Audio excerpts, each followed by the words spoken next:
Today on CityCast Nashville, as the Trump administration cuts arts funding across the country, we're looking at how it's affecting Nashville's creative community. Mark Murphy, Executive and Artistic Director of Oz Arts, joins us today to explain what these cuts mean for his performance space and how his team is rising above the challenge to kick off a brand new season opening this weekend.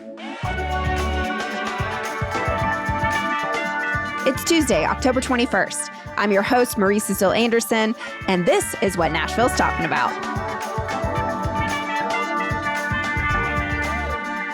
I have pulled up in front of me your 2025-2026 season, and I am seeing performers from around the world coming to Nashville to perform at Oz Arts.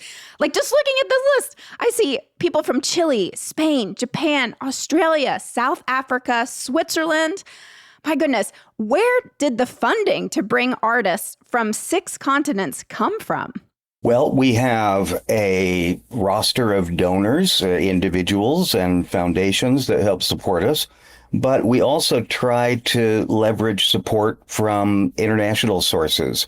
So, for instance, the French Cultural Ministry has a program, Villa Albertine, that is helping to support this. And the U.S.-Japan Foundation and other sources are helping. So we try to work with our colleagues nationally and internationally as we build a tour to try to find as much support as we can. Unfortunately, the U.S., when our artists are invited overseas, doesn't have many sources of support like that. But luckily, other countries are keen to have people discover their artists that are moving culture forward. Which leads me to my next question about government funding here in the U.S. So in May, you got a letter from the National Endowment for the Arts.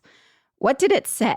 Well, that was on Black Friday, May 2nd, I believe it was. After hours, there was an email that went to, as far as I can tell, everyone who had received funding from the NEA that said the grant has been withdrawn, and that it's because the NEA is updating grant-making policy priorities to focus on funding for projects that reflect the nation's rich artistic heritage and creativity as prioritized by the president.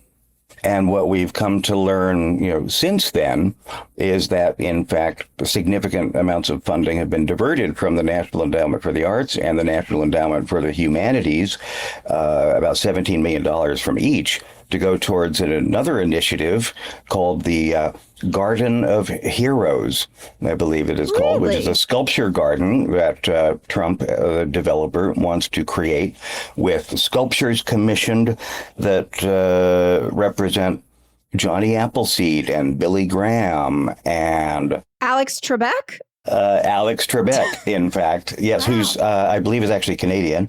But the Garden of American Heroes is using funds that had been appropriated to arts organizations, arts and culture around the country. The funny thing is that the U.S. is actually spending more on arts and culture than ever before. Really? But it's not going through the National Endowment for the Arts, and it's not going through existing cultural institutions. They've increased the funding for things like military bands, the military parades. I mean, there's always been more funding for military musical ensembles than there was for the entirety of the National Endowment for the Arts. But now it's even more pronounced because of the unprecedented reallocation of funds that had already been awarded. The NEA announced our grant in a press release, and then a few months later, they said, no, never mind. We'd already done half of the project, which involved residency in collaboration with Fisk University by a remarkable artist from Congo. Has this ever happened in your history? No, I have never had this happen before. I was active in this field during the culture wars, as they're called, of the 1990s. And at that time, there were some changes made to funding, largely spearheaded by Senator Jesse Helms and a few of the far-right Republicans who were concerned about issues of decency, and not just what art was funded by the NEA, but decency in general, that museums were presenting artworks by Robert Mapplethorpe, a photographer who featured nudity in his work, or other contemporary art that they didn't particularly like. One of the spearheads, or one of the main turning points in that process, was a case known as the NEA4. There were 4 performance artists that had received fellowship support, and 3 of the 4 identify as and explore themes related to gay, bi, LGBTQ, etc. We didn't have as many initials in the 90s, but they were Tim Miller, John Fleck, Holly Hughes, and Karen Finley. In the end, they won their case.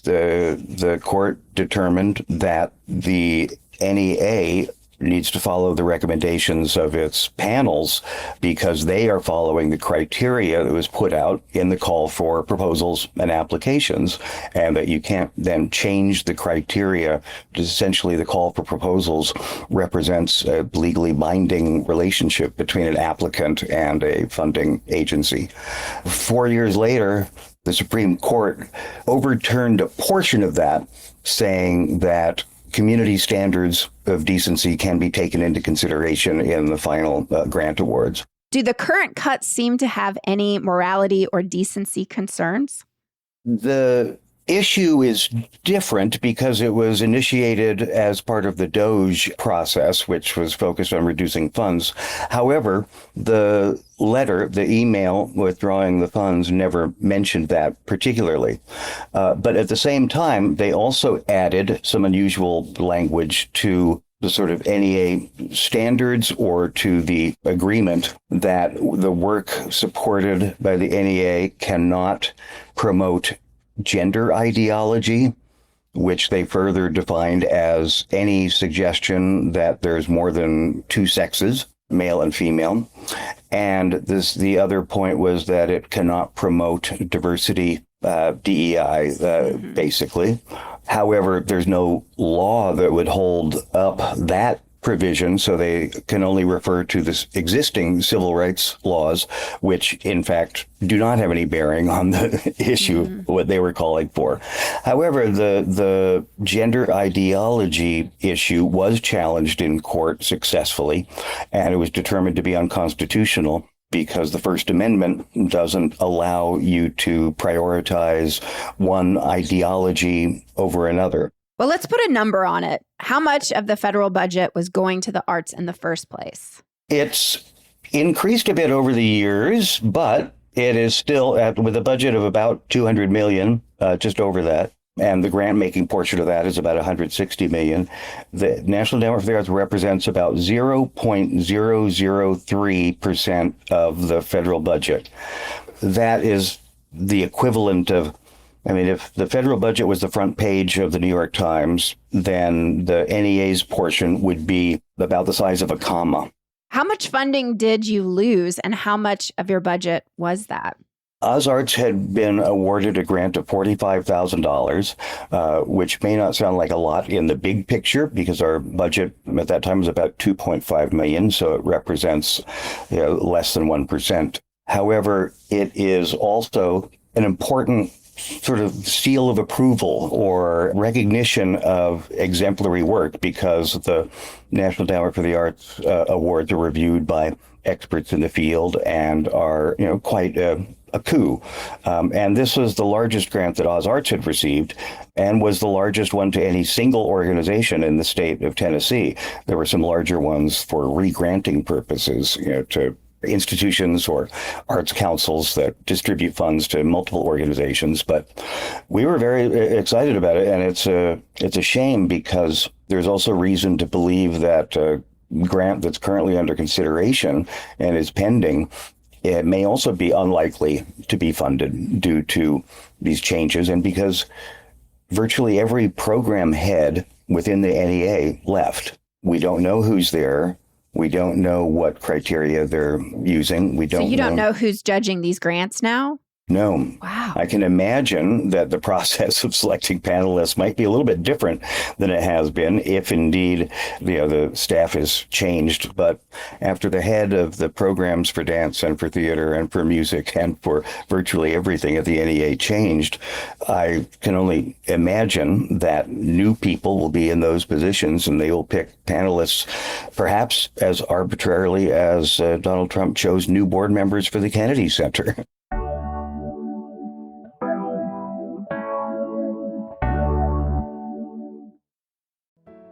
Every day, United Way of Greater Nashville brings our community together so every child, individual, and family in Middle Tennessee can thrive. Right now, 1.2 million Tennessee households are working hard but still struggling to make ends meet. Nearly half of Davidson County families and a third in Williamson County live below the ALICE threshold. That's asset limited, income constrained, and employed. But did you know that last year alone, United Way partners helped meet nearly 500,000 basic needs across Middle Tennessee? That means thousands of Davidson County students started school with supplies this fall. And kids in Williamson County get free books each month, all thanks to the United Way and its supporters. Your workplace can be a part of supporting the United Way's vital work today, because when employees give together, morale grows, businesses thrive, and Greater Nashville becomes stronger.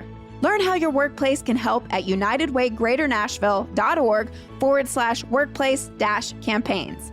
Together, we're lifting up Middle Tennessee, meeting needs today and building stronger communities for tomorrow. Well, so we do have a local source of arts funding. Did you get a Metro Arts grant this year? Well, we're happy to have had consistent support from Metro Arts, but not this year. And there are a couple of things going on while Metro Arts is in a state of some disarray. I mean, they're on their second interim director now after the director that had been hired previously entered into a separation agreement. And they are also having many staff changes, and they actually don't have a grants coordinator person who would normally review the grants. And we are one of a handful of organizations whose applications never actually went before the panel for review because of a technical issue or error.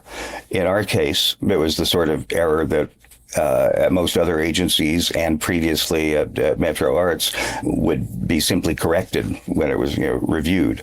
In a drop-down menu, two of the choices that you make are medium-sized organization or mid-sized organization, and we accidentally selected the wrong one. And in the past, I know that sort of thing has happened and been easily corrected.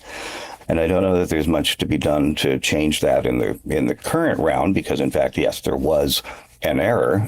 But my hope is that moving forward, we'll be able to find a way to clarify those policies and have a fully staffed Arts Commission that's able to oversee the grants process in more standardized ways. There are other organizations that had been funded consistently that were not funded. Nashville Shakespeare Festival, right? Yes, Nashville Shakespeare Festival, for instance.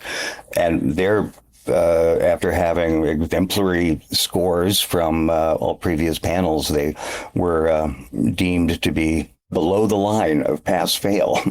And what's interesting is that barely above the line were some important institutions such as the Nashville Children's Theater and Theater Bug. These are both organizations that have missions that align very closely with those of the Arts Commission. So it was sort of a perplexing surprise. We did reach out to Metro Arts to get their response, and Director Ashley Batchelder sent over a statement that read, in part, Metro Arts recently announced our newest round of grantees. We had a record number of applications and are supporting a total of 165 arts organizations and artist-led projects this cycle. Staff were available for in-person or virtual assistance during the application period, and applications went through a standardized review process beginning with technical eligibility review, followed by evaluations from community panelists. Recommendations were sent to the Arts Commission for final approval. At a time when arts funding is increasingly competitive and the landscape continues to shift, we are proud to distribute $3.2 million for work that will span across 30 council districts. But Mark, funding isn't the only challenge you're facing when it comes to bringing international companies to Nashville. How has the Trump administration changed the process for artists traveling into the U.S. from abroad?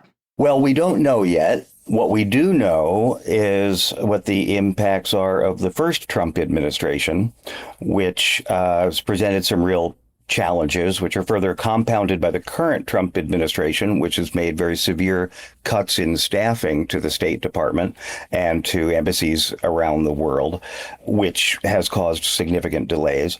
One of the main changes that was made during the first Trump administration is that the additional fee that you pay for premium processing of a visa petition for an artist, say a theater company or a dance company, it used to be, I believe, about $650 or so, which is already more than double the amount of the actual cost for filing the petition.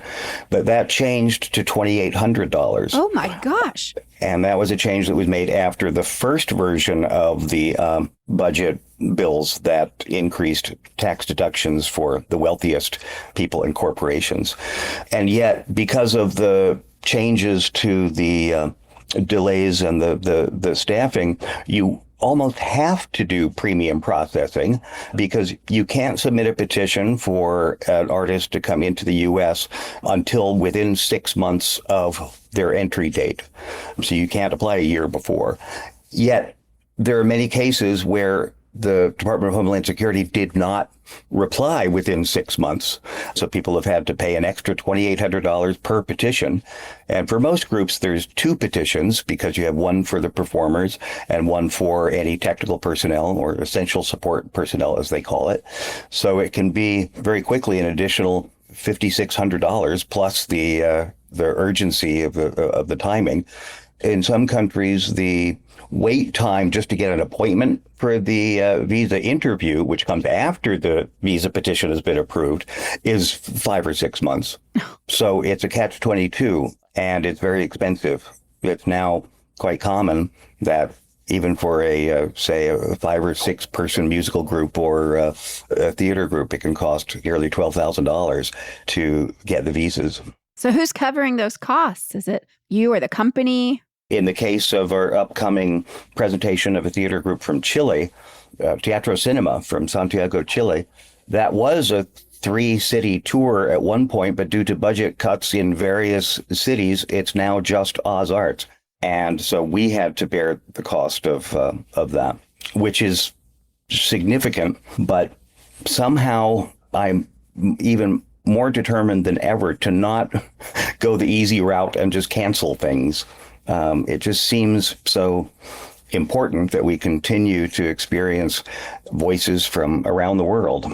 What are you hearing from the international artists who are part of your upcoming season? Are any of them fearful to come to the U.S. right now? And what are your biggest concerns for them as well? I do fear that there is a chilling effect of these changes, and many international artists are not prioritizing travel to the U.S., both because of the uncertainty of the visa process and the cost, which they sometimes are obligated to share. But there's also been more and more cancellations, not just due to visas, but because of the very fragile funding circumstances in the U.S. The National Endowment for the Arts cancellation of virtually all grants for 2 rounds, for instance. And then there's also other programs that are primarily funded by NEA programs. For instance, our presentation of a project from South Africa received support from Performing Arts Global Exchange Program administered by the Mid-Atlantic Arts Foundation, and their grant, multi-year grant, was cut. Some of that was restored, but the uncertainty is very, very concerning and chilling and prevents things from happening.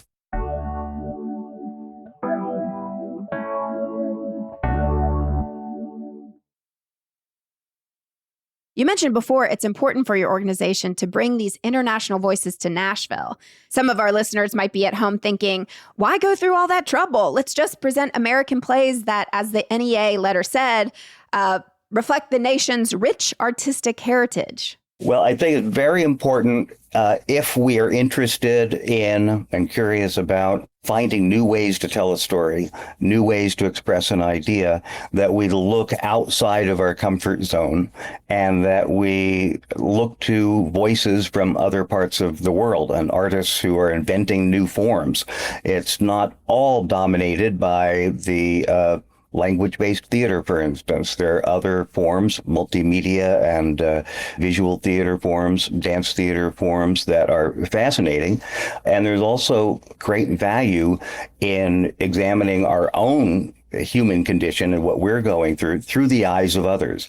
For instance, the group from Chile, Teatro Cinema, the piece they're doing called Rosa features a main character who is recalling it's amazing multimedia effects. Her life flashes before her eyes, basically. One of the things she remembers is coming of age at a time when we saw Chile turn into a dictatorship. There was a coup in the early 70s that lasted for a dozen years, and she recalls seeing families on her street disappeared, and the militarized police, and a cousin that was disappeared. And this is as she's beginning to develop family bonds as well as to get her first crush. And she realizes now, growing up through that experience, she's learned not to trust anybody or anything. And we're now seeing a generation of young people growing up in somewhat similar conditions right now. I mean, it is not an all-out coup, but we do see people being vanished and removed by a militarized police force. Let's dig into the rest of this new season that launches this weekend. What else should our listeners come out and see? Well, I'm thrilled to be starting the season with the first ever U.S. performances by company Diptych. It's a group based in the south of France in Saint-Étienne, and they are coming for performances in Nashville and in New York of a piece called Le Grand Bal, or The Big Party, The Big Dance. And it is a breathtaking, edge-of-your-seat performance, somewhat inspired by the legendary history from the early 1500s, when the entire town of Strasbourg at one point was overtaken by a dance fever. The people had some sort of collective anxiety, and it turned into dancing, sometimes for weeks at a time, and sometimes people died. That's partly the inspiration for this piece, which they were inspired to create after they came through COVID and came out of COVID. They thought there's a need for a physical release. And that's what this piece sort of represents in a remarkable and quite breathtaking way. And then when is Rosa? Rosa is November 12th and 13th. Teatro Cinema from Santiago, Chile. It's very difficult to describe, but it's unforgettable. Well, listeners at home, we're going to put a link to this season in our show notes, so please check it out and go and support Oz Arts. How else can locals support y'all and other performing arts institutions right now? Well, I do think that buying tickets is a very, very important thing, and we've tried to make that as easy as possible. In fact, this year we introduced about a 20% reduced price for people who are artists or members of the creative community, and that's self-defined. You don't need to show your artist ID card the way you do with student discounts. You don't want me to bring my ukulele? That's not necessary and not necessarily encouraged. Okay.